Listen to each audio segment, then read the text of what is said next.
78 ವರ್ಷದ ಹಿಂದೆ ಭಾರತವನ್ನು ವಿಭಜನೆ ಮಾಡಲಾಯಿತು. ಮತಾಂಧತೆಗೆ ಭಾರತ ವಿಭಜನೆಗೆ ತುತ್ತಾಯಿತು. ಅವತ್ತಿನಿಂದ ದೇಶಭಕ್ತ ಜನ ಅಖಂಡ ಭಾರತ ಆಗಬೇಕು ಅನ್ನುವಂಥ ಸಂಕಲ್ಪವನ್ನು ಆಗಸ್ಟ್ 14ನೇ ತಾರೀಕು ನೆನಪಿನಲ್ಲಿ ಜೀವಂತವಾಗಿರಿಸೋ ಮೂಲಕ ಇವತ್ತಿಲ್ಲ ನಾಳೆ ಭಾರತ ಮತ್ತೆ ಅಖಂಡವಾಗಬೇಕು, ತುಂಡಾಗಿರುವ ಭಾರತವನ್ನು ಜೋಡಿಸಬೇಕು ಅನ್ನುವಂಥ ಸಂಕಲ್ಪವನ್ನು ಕಳೆದ 78 ವರ್ಷಗಳಿಂದ ನಿರಂತರವಾಗಿ ತಮ್ಮ ಹೃದಯದಲ್ಲಿ ಇಟ್ಕೊಂಡು ಆ ಭಾವನೆಗಳನ್ನು ಬೆಳೆಸ್ತಾ ಬಂದಿದ್ದಾರೆ.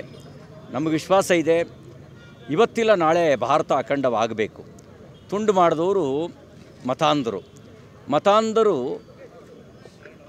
ಸಾಂಸ್ಕೃತಿಕವಾಗಿ ಒಂದಾಗಿದ್ದಂಥ, ಸಹಜವಾಗಿ ಪ್ರಾಕೃತಿಕವಾಗಿ ಒಂದಾಗಿದ್ದಂಥ, ಸಹಸ್ರಾರು ವರ್ಷಗಳ ಇತಿಹಾಸವನ್ನು ಹೊಂದಿರತಕ್ಕಂಥ, ವಿಶ್ವಕ್ಕೆ ಒಂದು ಶಕ್ತಿಯಾಗಿದ್ದಂಥ ಭಾರತವನ್ನು ತಮ್ಮ ಸ್ವಾರ್ಥಕ್ಕಾಗಿ, ರಾಜಕೀಯ ಲಾಭಕ್ಕಾಗಿ ತುಂಡು ಮಾಡಿದ್ದಾರೆ.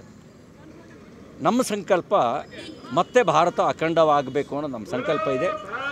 ಆ ಸಂಕಲ್ಪವನ್ನು ಹೃದಯದಲ್ಲಿಟ್ಕೊಂಡು ಒಂದು ಚೇತನವಾಗಿ ಅದನ್ನು ಮುಂದುವರಿಸುವಂಥ ಕೆಲಸವನ್ನು ಮಾಡ್ತೇವೆ.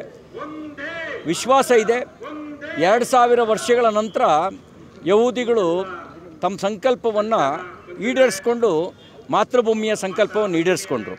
ನಮ್ಮ ಸಂಕಲ್ಪವೂ ಕೂಡ ಭಾರತ ಅಖಂಡ ಆಗಬೇಕು ಅನ್ನುವಂಥ ಸಂಕಲ್ಪವೂ ಕೂಡ ಈಡೇರುತ್ತೆ ಅನ್ನುವಂಥ ವಿಶ್ವಾಸವನ್ನು ನಾವು ಹೊಂದಿದ್ದೇವೆ. ಹಾಗಾಗಿ ಇವತ್ತು ವಿಶ್ವ ಹಿಂದೂ ಪರಿಷತ್ ಬಜರಂಗ ದಳ ಈ ಅಖಂಡ ಭಾರತ ಸಂಕಲ್ಪ ದಿನವನ್ನು ಆಚರಿಸ್ತಾ ಇದೆ.